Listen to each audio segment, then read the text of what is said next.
Hello everyone. बेटा start कर रहे हैं हम लोग थर्ड लेक्चर से बायोमोलिक्यूल के। और इसमें हम लोग कार्बोहाइड्रेट्स को आगे लेके जाएंगे।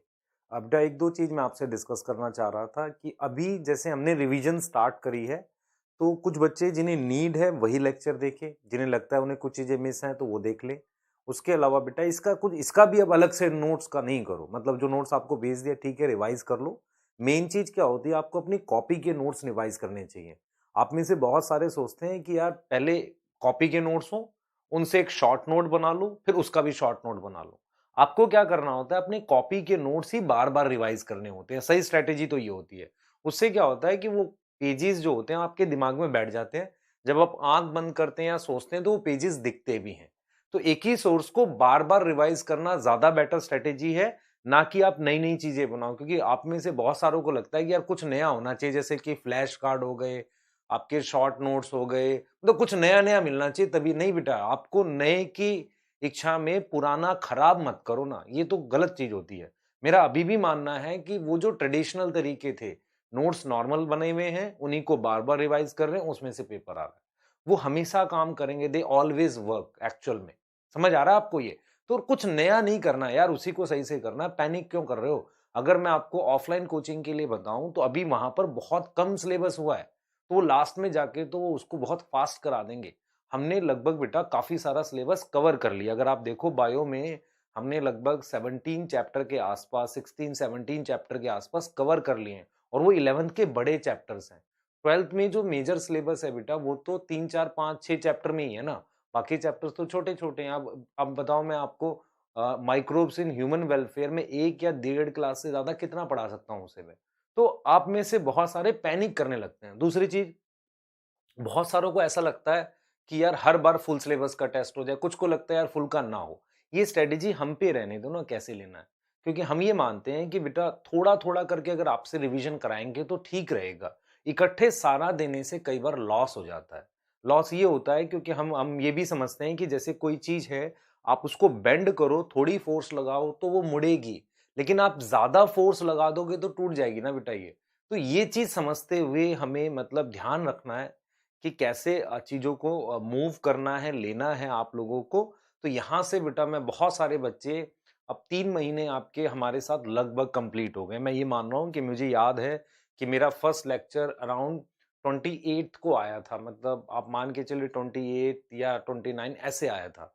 अब यहाँ से लगभग 3 महीने हमें हो चुके हैं, है ना? मैंने उस वक़्त भी कहा था कि आप में से बहुत सारे अगर साथ चलेंगे, तो अपने आप सिलेक्शन हो जाएगा। तो आप खाली पेस मेंटेन करो। और आप देखो आप में से बहुत सारों का बैकलॉग हो गया है।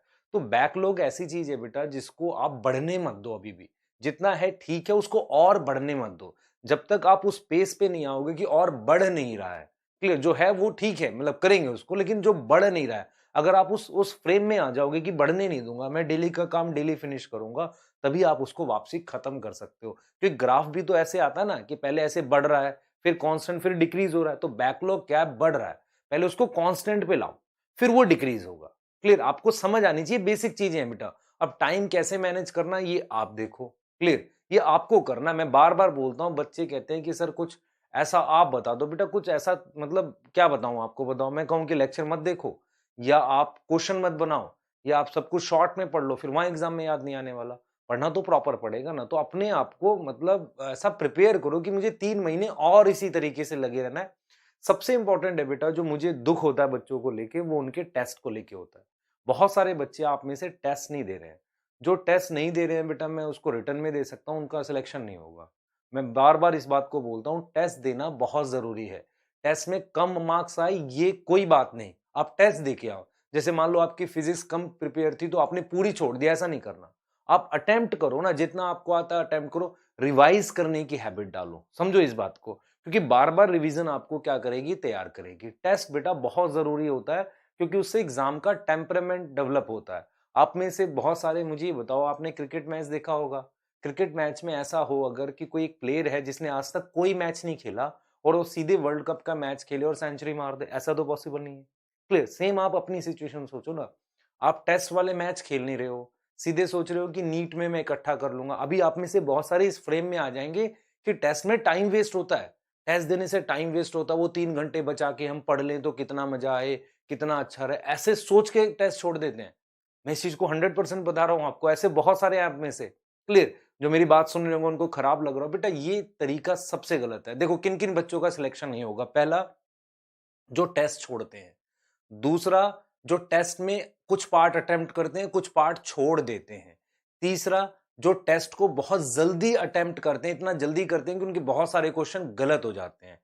फोर्थ, वो बच्चे जो टेस्ट जो है उसको उस डेट पे ना दे के बाद में देते रहते हैं, हमेशा जब भी देखेंगे दे देंगे, कभी भी टाइम से नहीं देते हैं। इन बच्चों के सिलेक्शन नहीं होते हैं बेटा। क्लियर? सिलेक्शन के लिए मतलब सबसे ज्यादा जरूरी क्या होता है बेटा? लोग कहते हैं आईक्यू, मैं कहता हूं डिसिप्लिन। अगर डिसिप्लिन नहीं है तो बेटा सिलेक्शन नहीं होगा। मैं बार बार इस बात को बोल रहा हूं, डिसिप्लिन होना बहुत जरूरी है आपकी लाइफ में सिलेक्शन के लिए, नहीं तो आपका सिलेक्शन कैसे भी नहीं होगा। क्लियर है? मैं इस चीज को बार बार मानता हूं, क्योंकि हर टेस्ट के बाद मुझे ऐसा लगता है आपसे बात करनी चाहिए। जिनके 400 नंबर आते हैं, 500 नंबर आते हैं, उनको लगता है यार नहीं होगा। बेटा वो तो वैसे भी नहीं होगा अगर नहीं दोगे टेस्ट तो टेस्ट तो देना पड़ेगा। अगर सिलेक्शन कराना है तो टेस्ट देना पड़ेगा। ठीक है? मैं अगर आपसे मतलब एक सिंपल बात कहता हूं, अगले 3 महीने आप मेरे साथ बने रहो। ठीक है? हमारी टीम के साथ बने रहो। आप ट्रस्ट करके चलो, हम हर पॉसिबल कोशिश करते हैं आपकी सारी प्रॉब्लम सॉल्व करें, हर पॉसिबल कोशिश।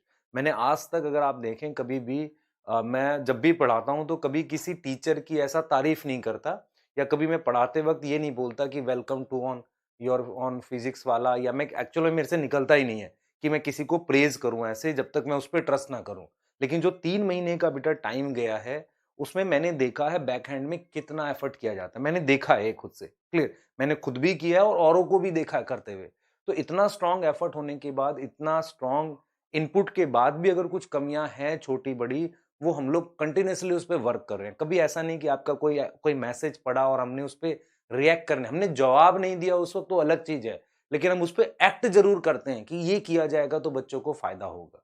क्लियर? आप में से बहुत सारों ने मतलब कई चीजें मेरे को बोली थी, वो भी मैंने अपने मतलब इंक्लूड करने का कोशिश किया है बेटा। तो आप, मैं फिर रिपीट कर रहा हूं, मैं नॉर्मली कभी ऐसे प्रेज नहीं करता, लेकिन इस ऐप पर, इस प्लेटफॉर्म पे रियल में बैक हैंड में बहुत एफर्ट है।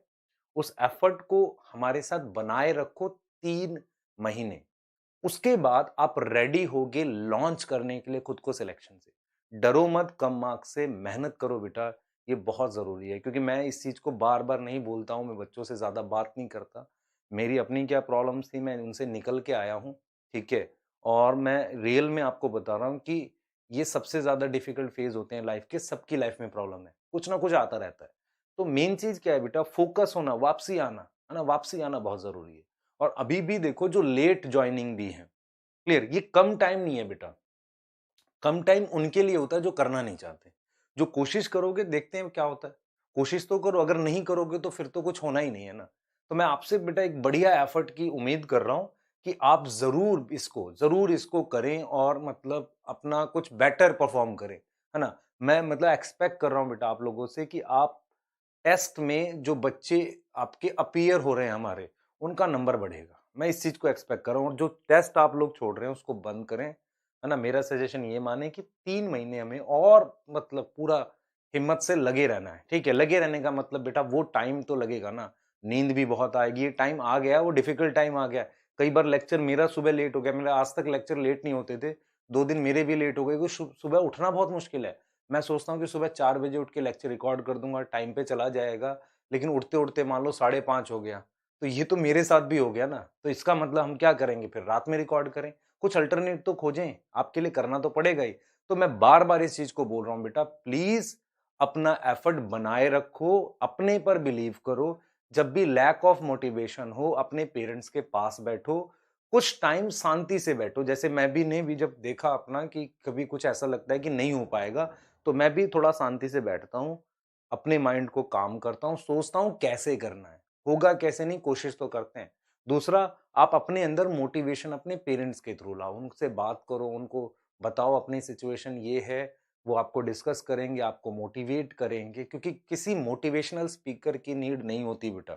वो वर्ड्स ऐसे बोलते हैं जो सुन के ऐसा लगता है यार बहुत शानदार, लेकिन रियल लाइफ में बेटा, रियल लाइफ में वो वर्ड्स आपके लिए कितने काम करेंगे मैं नहीं जानता। मैं कभी भी इस चीज को प्रेज नहीं करता, क्योंकि एज़ अ टीचर मैं अपना बेस्ट देने के लिए बैठा हूँ, मुझे पता है मुझे क्या करना है, आपको पता होना चाहिए एज़ अ स्टूडेंट क्या करना है। इससे ज़्यादा कुछ इम्पोर्टेंट नहीं है। क्योंकि मोटिवेशन जो होगी बेटा रात में सुन के सो जाओगे, सुबह उठ के फिर वही हो जाता है। ठीक है? तो अगर किसी ने मोटिवेट किया तो मुझे ये देखना है टारगेट कैसे अचीव करना है। क्लियर है? ठीक है। मैं एक्सपेक्ट करूँगा बेटा आप इस मतलब जो मैंने आपसे डिस्कशन किया ये 5-7 मिनट इसको वेस्ट नहीं जाने देंगे। मतलब ये एक तरीके से मतलब ज़ाया नहीं जाने देंगे। मैं चाहता हूँ ये बात कि आप इसे वेस्ट ना करें क्योंकि मैं बहुत कम बात करूँगा आपसे। मैं ज़्यादा बात नहीं करूँगा, मैं कोशिश करूँगा बैक हैंड में कि आपकी ज़्यादा मदद कर सकूँ। क्लियर मेरे पे बहुत प्रेशर रहता है चीज़ों को लेके लेकिन मैं लास्ट तक आपके लिए हूँ यहाँ पे। मतलब इवन लास्ट डे भी आप मेरे से कुछ एक्सपेक्ट कर रहे होंगे कि सर आज एक वर्कशीट भेजेंगे और उसमें से बहुत सारे ईयर्स या कुछ ना कुछ आएगा। ये आप एक्सपेक्ट करेंगे मेरे से और मैं करूँगा। लेकिन मैं बेटा ये चाह रहा हूँ कि आप ईमानदारी से लगे तो रहो। ये मेरी तरफ से आपको लेके मतलब है कि हाँ, आप ये कोशिश करो। क्लियर?